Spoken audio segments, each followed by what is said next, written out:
Жаттығудың есептерін шығарайық. Бірінші есептің номер 1. Пәгі 40%.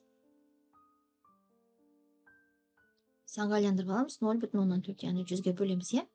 Машинесінің жұмыс денесі 5 килоджоуль жылу алады. Яғни жылу алады десе кубр. 5 көбейтілген 10-ның 3 дәрежесіндегі джоуль. Суытқышқа қанша жылу берілген? Қыздырғыштың температурасы 477 градус Цельсий. Біз оны кельвинге айландырамыз. Яғни 477-ге қосамын 273-ті. Сонда бізде 750 кельвинге тең екен.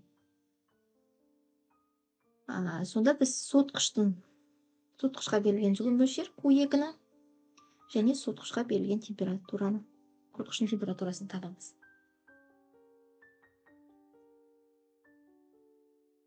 Енді пәкті табу үшін анып жұмысты бөлеміз Q1-ге. Енді үшеден бірінші жұмысты тауып алайық. Жұмыс тең болады, пәкті көбейтеміз Q1-ге.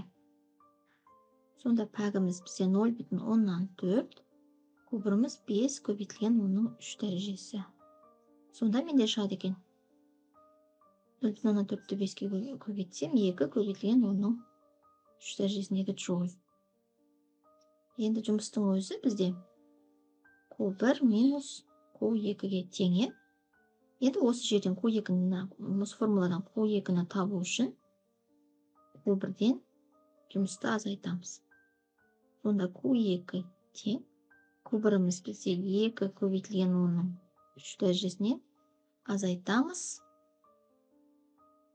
Жоқ, бізде 2 емес қой.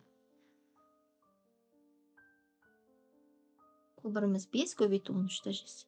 5 көбейту 10-ның 3 дәрежесінен жұмыс бізде шықты жаңа 2 көбейтілген 10-ның 3 дәрежесі. Сонда менде шығады екен 3 көбейтілген 10-ның 3 дәрежесіндегі джоуль. Немесе 3 килоджоуль деп алуымызға болады. 3 килоджоуль. Деген температураны табайық. Температураны пен жазайық. Ол пәк арқылы табамыз. Это тең Т1 минус Т2 бөлінген Т1. Енді это көбейтілген Т1 ол тең болады Т1 минус Т2. Енді осы жерден Т2-ні теңдіктің оң жағына шығарып жібереміз. Сол жағына деген, то есть Т2 тең Т1 минус это көбейтілген Т1. Немесе Т1 жақшаның ішінде 1 минус это деп алуымызға болады. Енді Т2-ні табып, Т2 тең Т1-іміз 750 кельвин. Так, 1 минус этамыз 0,4. Сонда біз 750-ді 0,4-ге 0,6-ға көбейтейік. Сонда 450 кельвин шығады екен. Егер кельвинмен шығаратын болсақ, 450 кельвин. Ал егер Цельсиймен шығаратын болсақ, 450-ден азайтамыз 273-ті. Сонда бізде 177 градус Цельсий шығады. Енді жауабында бізде Цельсиймен берілгендіктен Цельсиймен шығарды.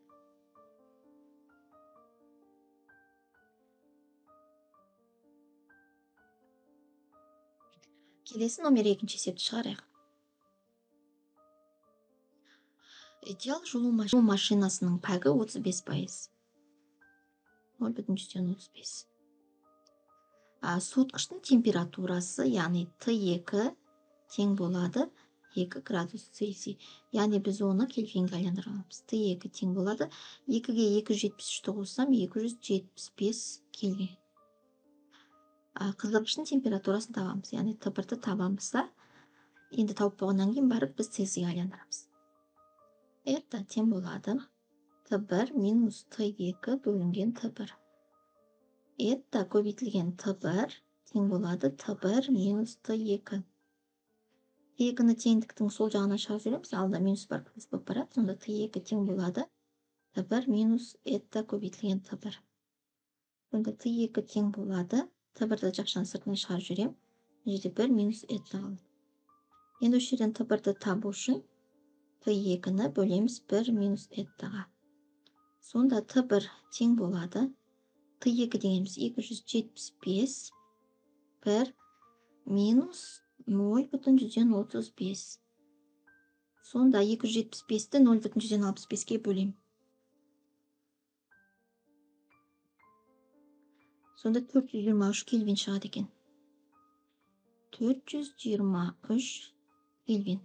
Ал енді оны цельсийге айландыру үшін біз осы 423-тен азайтамын 273-ті. Сонда менде шығады екен 150 градус цельсий. Келесі номер 3-ші есеп шығарайық.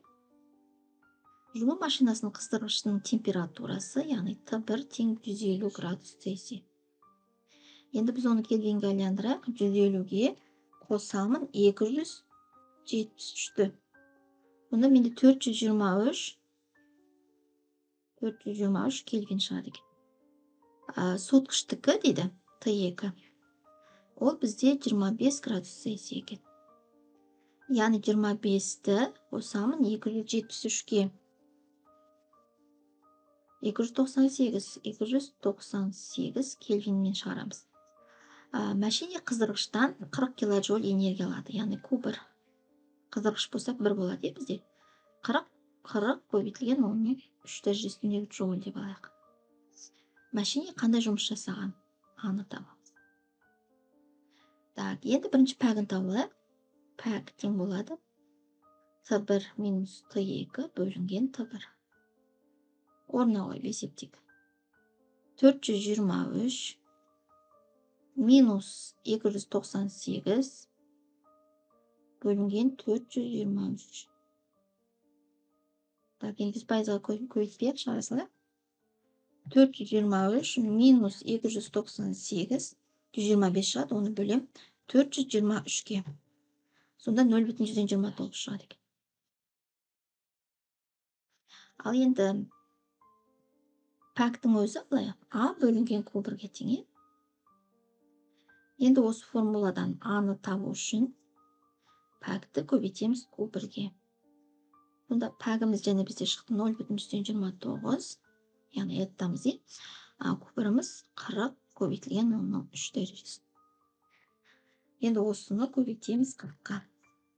Сонда бізде шығады екен 11,8 көбейтілген оның 3 дәрежесі. Жуықтап алуға болады бұл жерде.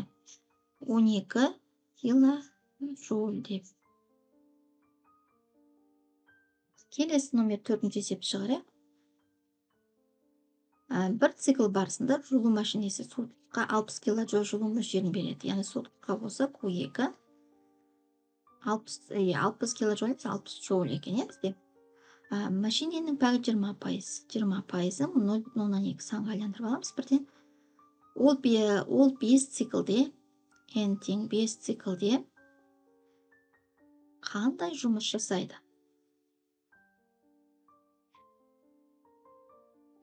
Алдымен біз жұмысты тауып алайық. Так, это тең болады А бөлінген Q1. Немесе бүйтіп те алуға болады. Енді бізде мына жерде қарап отырсақ, это бар, Q1 жоқ. Аның өзі бізде Q1 минус Q2-ге тең.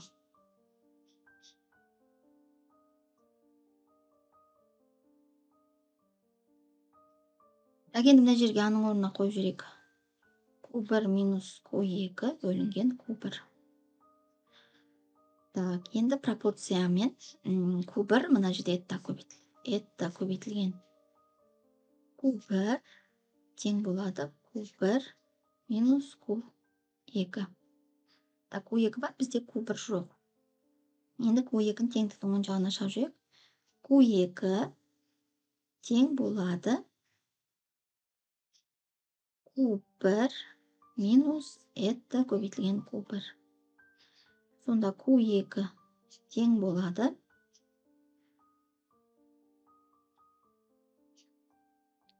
так, Q1-ді жақшаның сыртына шығарып жүреміз. 1 минус это. 1 минус это.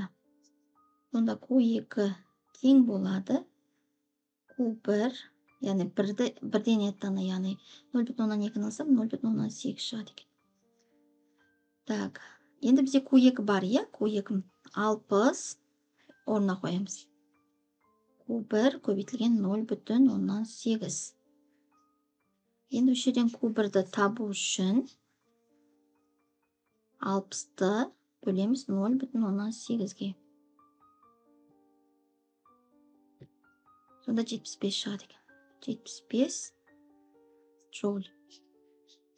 Енді жұмысты табайық. А тең болады Q1 минус Q2.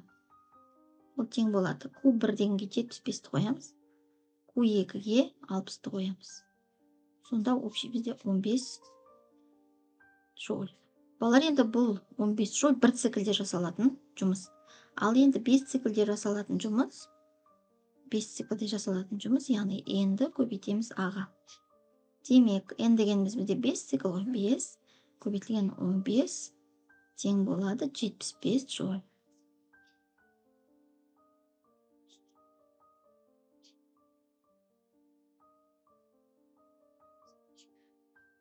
Келесі номер 5 есеп шығарайық. Әгі 60%.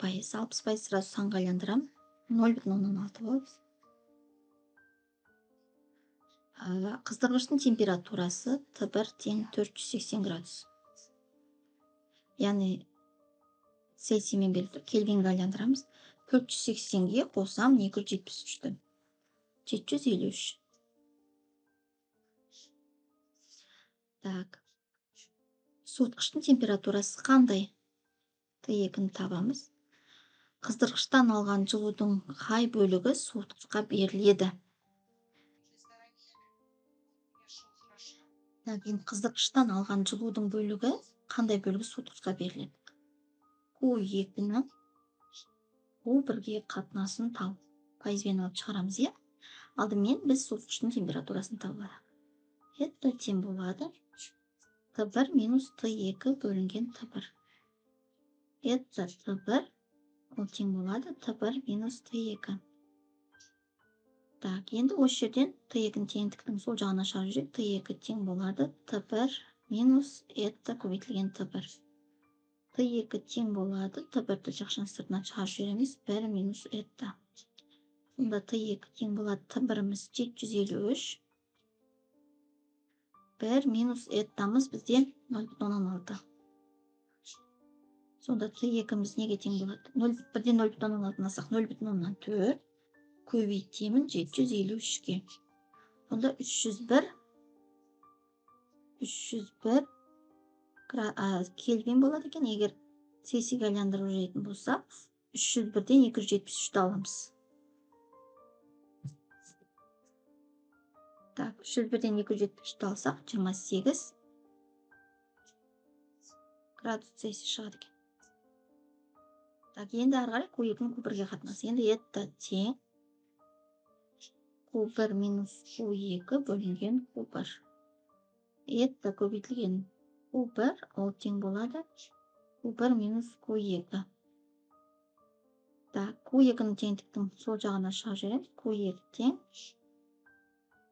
Q1 минус это көбейтілген Q1. Q2 тең Q1-ді жақшаның сыртынан шығарып жүреміз. 1 минус это. Так, сонда Q2 тең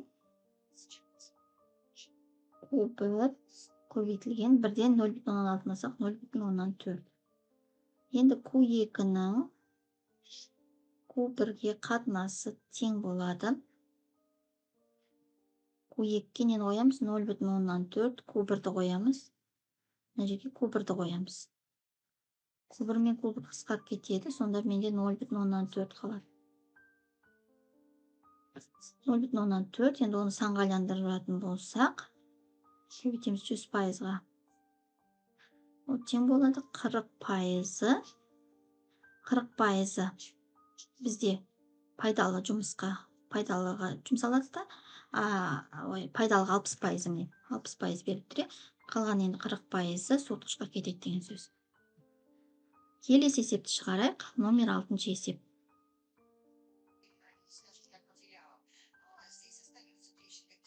Жылу машинасы Карнот циклі бойынша жұмыс істейді. Қыздырғыштан алынған жылу мөлшерінің 80% суытқышқа беріледі. Яғни Q2 тең болады 0,8 Q1. Қыздырғыштан алынған жылу мөлшері, яғни Q1-іміз 1,5 килоджоуль. 1,5 көбейтілген 10-3 дәрежесі джоуль. Болатын болса, циклдің пәгін табамыз. Так, это тең Q1 минус Q2 бөлінген Q1. Енді жерде Q1 деп өзін қоямыз. Q2-ге 0,8 Q1-ді қоямыз. Бөлінген Q1. Сонда мен жерде Q1-ді жақшаны сыртына шығарып жіберем. Жерде 1 минус 0,8 қалды. Бөлінген Q1. Сонда мен Q1 мен Q1-ді қысқартып жіберем. Сонда 1-ден 0,8-ді алсам 0,2 қалады. Енді оны 100%-ға көбейтіп жүрсем, тең болады екен 20%. Карнот циклімен жұмыс істейтін жылу машинасының бір цикліндегі жұмысы 73,5 килоджоуль. Оның 3 дәрежесі джоуль. Қыздырғыштың температурасы балалар мына жерде қате кетіп қалған, 0 градус емес, бізде 100 градус болады екен. Яғни Т1-іміз 100 градус. Өйткені қыздырғыштың температурасы мен суытқыштың температурасы бірдей болуы мүмкін емес. Яғни Т1 100-ге 273 қоссам 373 кельвин деп аламыз, иә? Так. Суытқыш, яғни жұмыс денесінің температурасы 0 градус, суытқыштікі 0 градус. Т2 дейміз, ол 0 градус дегеніміз, ол 273 кельвин деген сөз. Осы циклде суытқышқа берілетін жылу мөлшерін табамыз. Q2 табамыз. Алдымен біз пәгін табайық. Пәк тең Т1 минус Т2 бөлінген Т1. Есептеп жүрек сразу. 373-тен азайтам 273-ті бөлем 373-ке. 373-тен 273 алсам 100, 100-ді 373-ке бөлем. 0,126 0,268 шығады екен. Так, енді пәгін тауып алдық. Ары қарай Q2-ні тауып керек. Бізде пәк тең болады А бөлінген Q1. Так, енді жерден Q1-ді тауып. Q1 тең болады А бөлінген это. Так, енді бізде жұмысымыз 73,5 көбейту 10-ның 3 дәрежесін бөліп жібереміз 0,268-ге. Так, 73,5-ті бөлем 0,268-ге. Сонда менде шығады екен 274,2. Көбейтілген 10-ның 3 дәрежесіндегі джоуль. Енді бізде жұмыстың формуласы А тең болады Q1 минус Q2 ғой. Енді осы формулада мен Q2-ні табайын. Q2 тең болады Q1 минус А. Енді орнына қояйық. Q1 дегенге бізден тауып алдық. 274,2 көбейту 10-ның 3 дәрежесінен азайтамыз 73,5-ті 10-ның 3 дәрежесін. Так, азайтам 73,5-ті.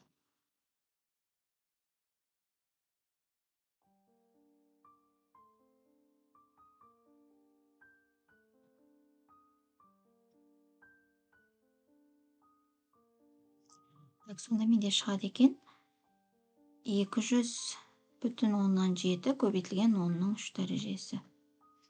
Немесе жоқтап 201 көбейту 10-ның 3 дәрежесі деп алуымызға болады. Келесі енді номер 8-ші есеп шығарайық. Номер 8-ші есепте іштен жану қозғалтқышы Т тең болады 8 сағат ішінде. Яғни сағатты секундқа айландырамыз. Bir сағатта 3600 секунд бар. 8-ді көбейтем 3600-ге. Сонда 28800 секунд болады екен. 28,8 оның 3 дәрежесіндегі секунд.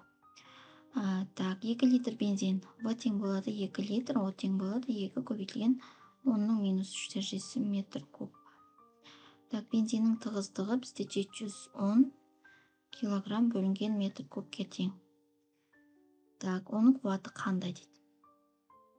Пәгі 20%. Так, это тең болады А бөлінген Q.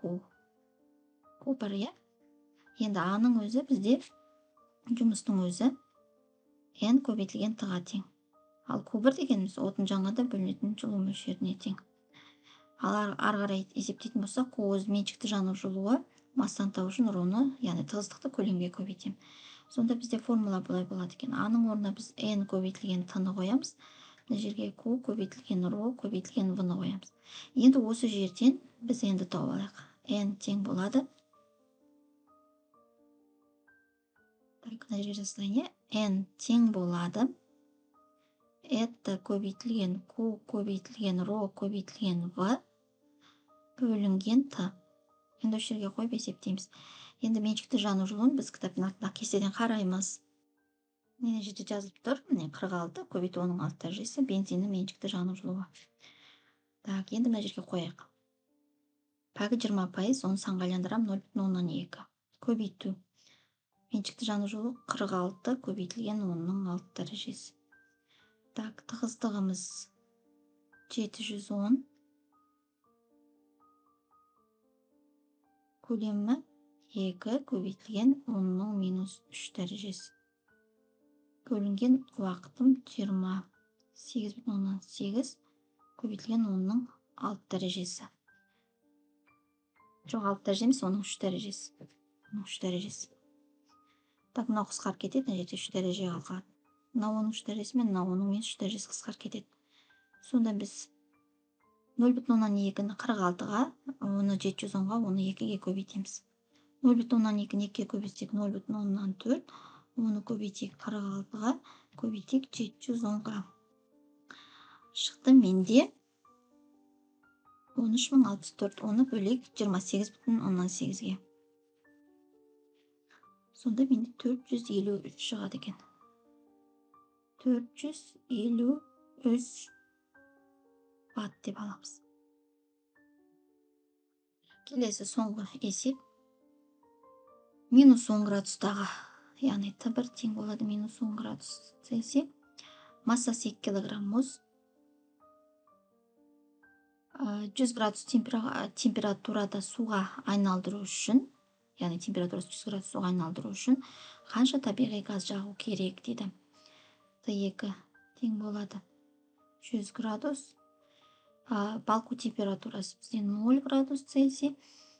Так, пәгі 25%. Табиғи газдың массасы, М газдың массасын табамыз. Так, енді пәк тең болады Q пайдалы бөлінген Q толық деп аламыз. Q толық бізде отын жанғанда бөлінетін жылу. Яғни бізде газ, табиғи газ, оны М газ деп қояйық. Q пайдалы. Алдымен біз мұзды балқу температурасынан жеткіземіз. Яғни С мұз.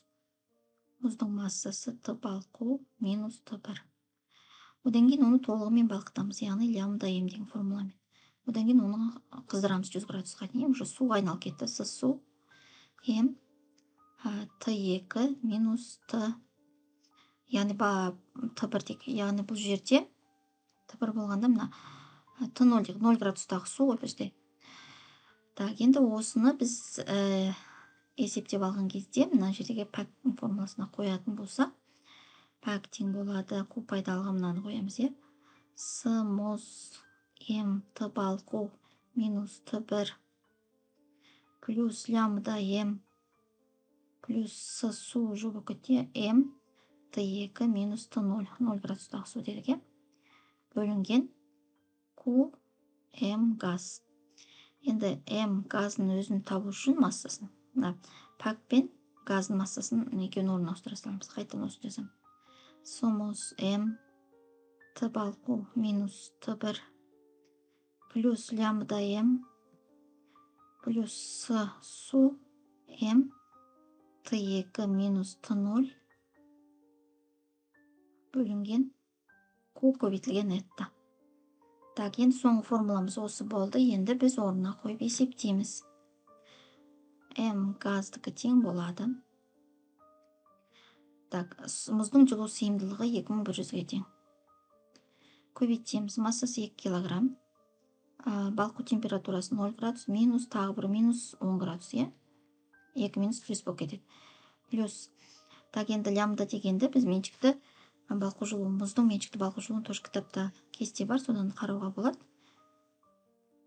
Так, мұздың меншікті балқу жылуы. Не, мұз 34 көбейту 14 дәрежесі деп аламыз, е? 34 көбейту 14 дәрежесін көбейтеміз массасы 2 килограммға. Плюс уже судық 4200 көбейтеміз 2-ге. Так, Т2-міз 100 минус 0. Бөлінген меншікті жану жылуын тоже кестеден қараймыз. Бізде табиғи газ беріліп тұр.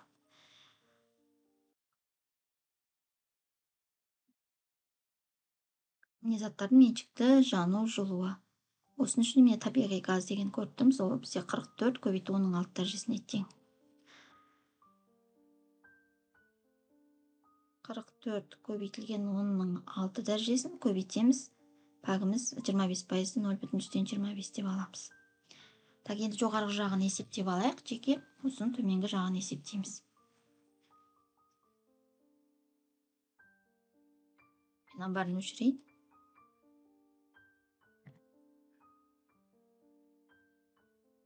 Осы жерге ары қарай есептейік.